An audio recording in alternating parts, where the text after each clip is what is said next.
این هفته خبر تو خبر داره براتون از عظمای هراسونی که دلواپس تنور سرد انتخاباتشه و از دستپاچگی یه چنین نسخه‌ای برای نجم آرپیجی‌های ولایت مدار میپیچه.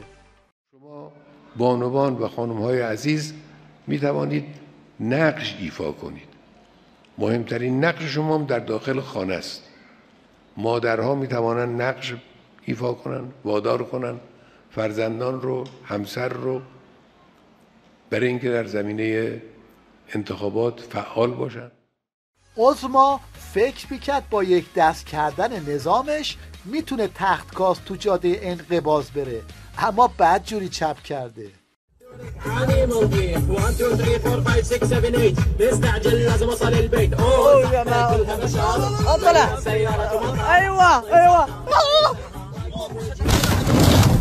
اشهد ان لا اله الا الله اشهد ان لا اله الا الله.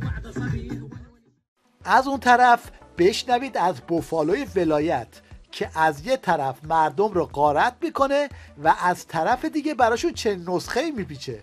این تلقین دشمنه که میخواد به این وسیله به مردم ما تلقین کنه حالا چون مشکلات معیشتی هست بعد انتخابات شرکت نکنید. خب یعنی چه انتخابات شرکت نکنید؟ یعنی سرنوشتتون رو نامعلوم ول کنید، در برابر بی سرنوشتون بی تفاوت باشید. مملکت رو کی میخواد به دست بگیره شما کار نداشته باشید چون مشکل معیشت دارید یا چون مشکل دارید باید بیشتر برید. اینا هر چقدر هم که برای عظما بازار گرم میکنن آخرش به جایی نمیرسن. یه چیزی تو این مایه ها.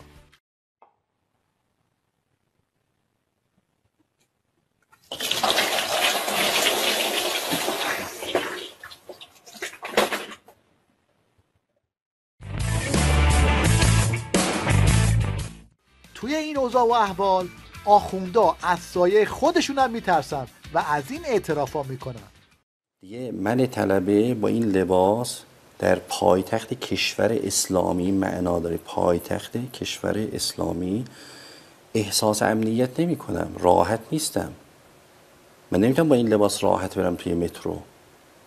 حس میکنم الان یکی متلک میگه ممکنه کسی توهین بکنه، یکی بزنه عمامم بیفته، یکی یه چاقو بکن تو سینم. همین اتفاقات که افتاد دیگه.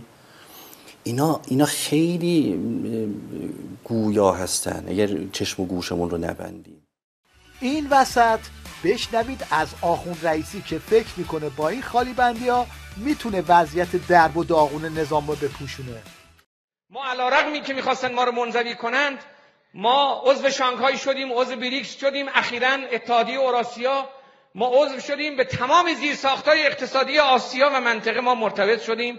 فعالیت تجاری ما در منطقه رکورد زده الان، یعنی مبلغ کار تجاری ما در منطقه رکورد زده در 40 ساله گذشته. نحوه مدیریت رئیسی و رکورد زدناش یه چیزی تو این مایه هاست.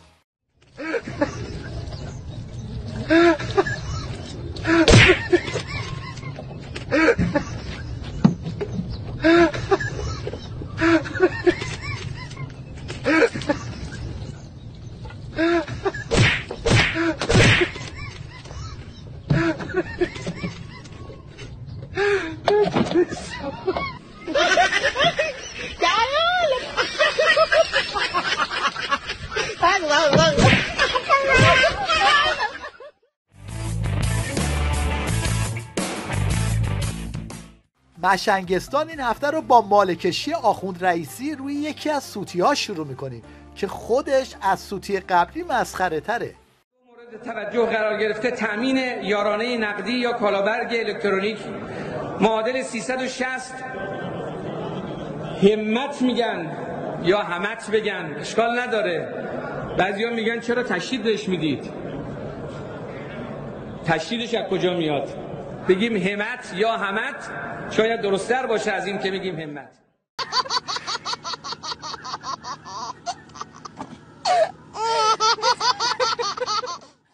رئیس جمهور نظام که اون بی سواد باشه تکلیف وزیر خارجش هم روشنه.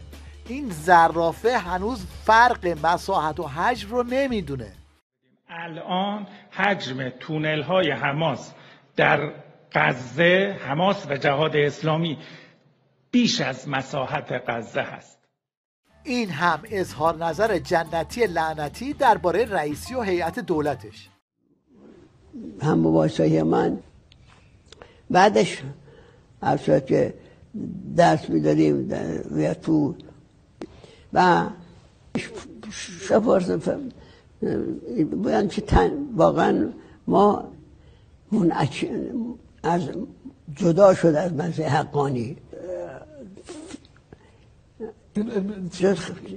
شهید از دست رفته و بعد آقای درسته که وعده های آخوند رئیسی برای ساخت 4 میلیون مسکن باد هوا شد، اما حالا این دجالچه اومده تا بساط دین فروشی پهن کنه و از این نسخه ها برای خونه دار شدن بپیچه. سفیر ابی عبدالله مرسوم بین مردم، چون ایشون زمانی که اومد کوفه از پای سرپناه نداشت و ایشون درد مستاجرها رو خیلی خوب میفهمه. داره نظر ایشون بکنید و براشون روزه بگیرید. اگر روزه بگیرید ایشون انشالله عنایت ویژه دارن و شما رو خونه دار میکنن. البته این روزها رو برای مردم میخونن، وگرنه خودشون برای اختلاس و غارت مردم راههای دیگه‌ای دارن. ما یک پدیده‌ای داریم آقا به اسم مشق قربون علی.